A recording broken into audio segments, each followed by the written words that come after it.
Hello everyone, welcome back to my channel, where we explore the basics of the Entity Framework course, one of the latest technology for .NET developer.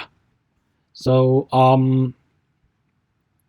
to start with, what exactly is Entity Framework Core? In technical terms, it's an object relational methods or ORM for a .NET application. So, but what does that mean? And think of an ORM as a software that acts as a bridge between your object-oriented application and a relation database. Essentially, it allows you to communicate with the database using the familiar .NET language like C# or F#. Such as let me see. So object or relation method. So ORM. So why use an ORM with Entity Framework Core or EF Core? So you can interact with a database in a more intuitive way. Instead of writing complex SQL query, you can use objects and class to communicate direct with your database. So this has simplified the entire progress of data manipulation and retrieval. So about the key feature of the Entity Framework Core. So now let's talk about the feature now. So first, the EF Core is lightweight. So this means it doesn't add much overhead to your application. So keeping its responsibility. Okay. So it is open source, so you can view and even contribute to the source code. Another great feature is that it is cross-platform. So whether you are developing on the Windows, Linux, or Mac OS, EF Core is compatible. So Snazzy is very versatile.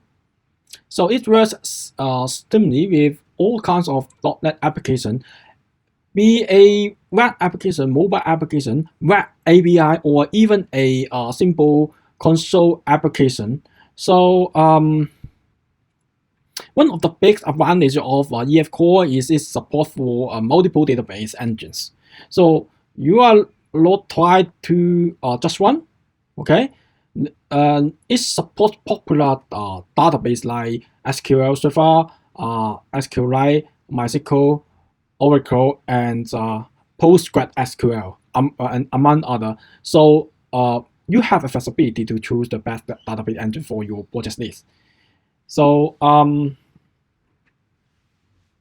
step to use about using the Entity Framework Core. So now we take a look how to set up the Entity Core in your application. So there are a few steps you need to follow. So you have to create your application, and then it can be a console app, a web API, web application, or even a mobile app.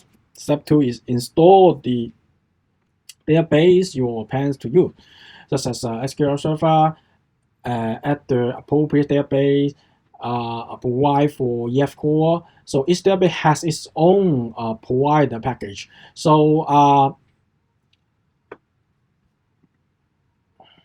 so you have to create is a necessary model that and content class to represent and interact with the database. So finally, we have to use the link query to perform data operation in your application.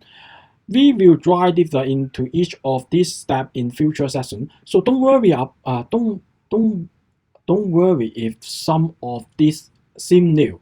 So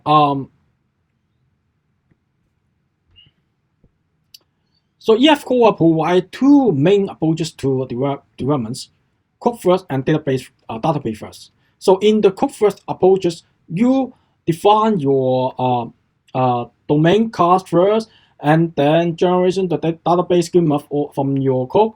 So in the database first approaches, you start by design your data schema, and then generation your domain class based on the existing database.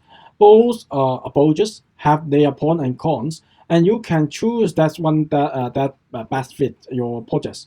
So that's what up our introduction to NFT Framework Core. So I hope this session gives you a clear understanding of what EF Core is and how it works.